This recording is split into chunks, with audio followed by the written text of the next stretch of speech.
Tonight we're running on the right track. I know we never gonna look back.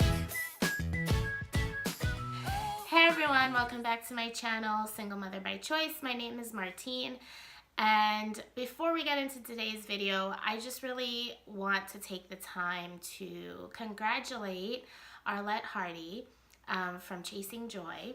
She recently shared with us that she has conceived. Woo!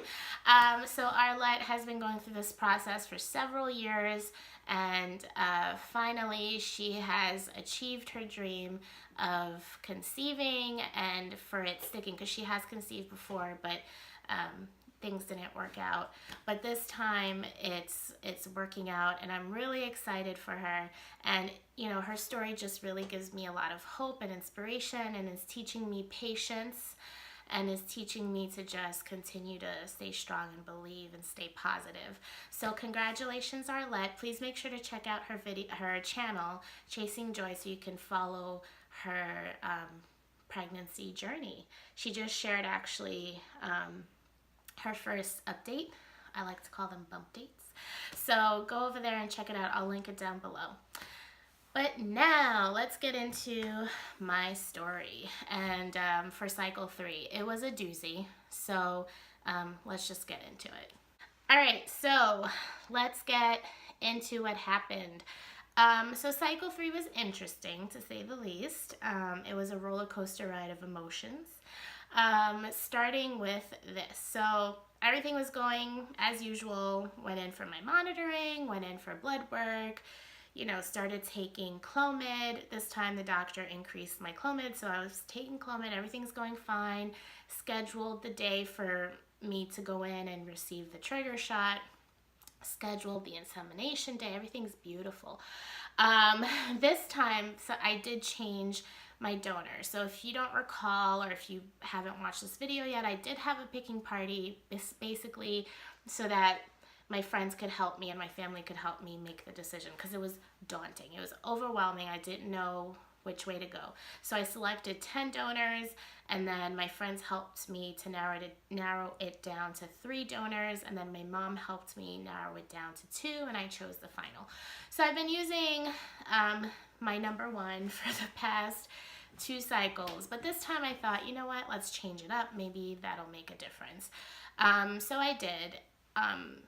But this donor, the runner-up, was from a different cryobank. And so everything, like I said, was going beautifully. But maybe 3 days before my insemination, I'm in the shower and I'm washing my hair, you know, just like trying to relax, washing my hair.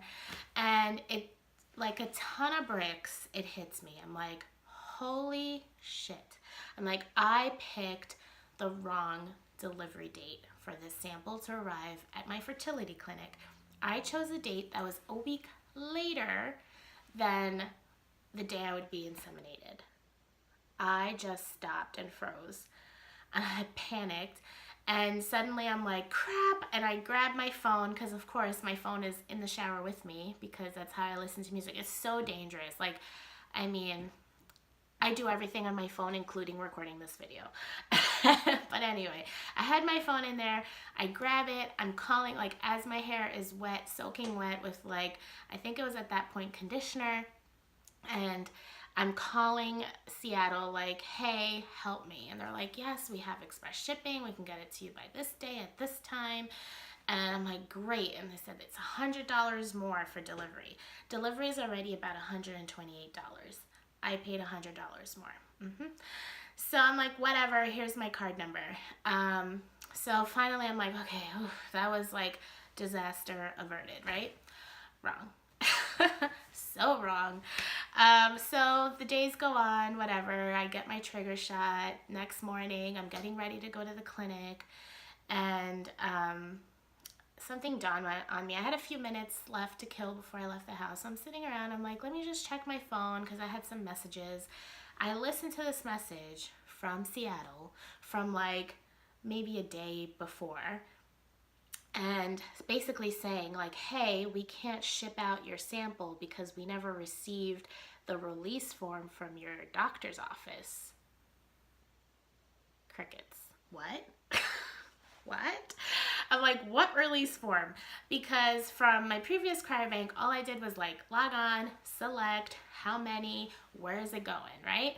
Like that's all I had to do. So with this new bank, I had no idea that the procedure was different. No idea. So I just, ordered thinking everything's going to be fine. And also I'm just thinking, why didn't that woman on the phone say to me like, hey, we don't have your release form, make sure to get that in, because I would have. But no, she didn't. And so I'm sitting there, it's the morning of, they didn't ship it. It's not coming. So I call the nurse and I'm freaking out. And she's like, oh my God, like, let me see, what do we need to do? And it turns out, couldn't do it. So cycle 3 was a big fat 0. Nothing happened.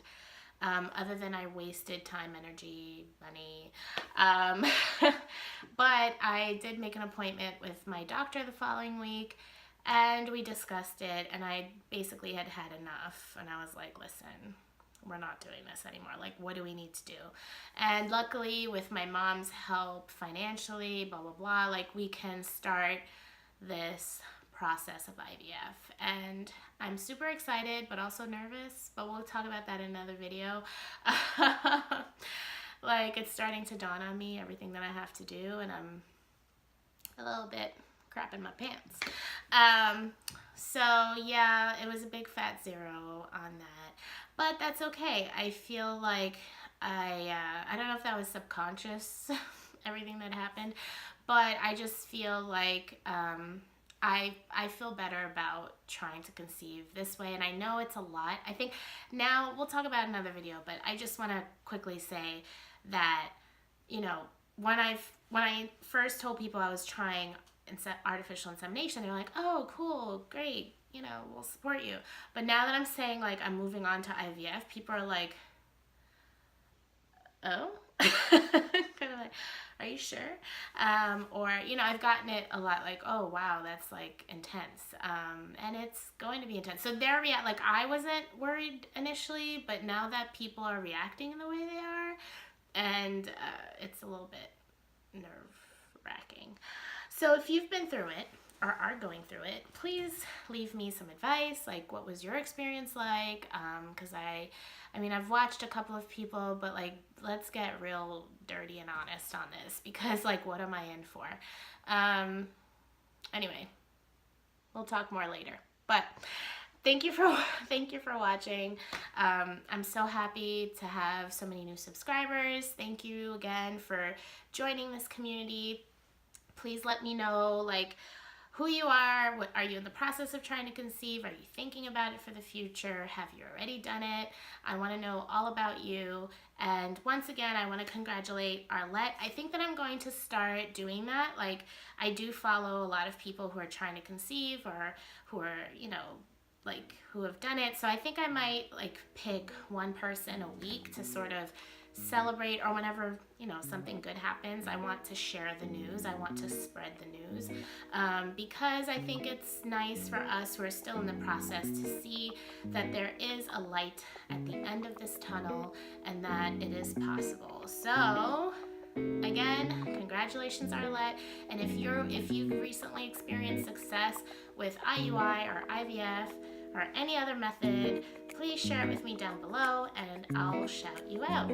So have a great day, and I'll see you next time. Bye, everyone.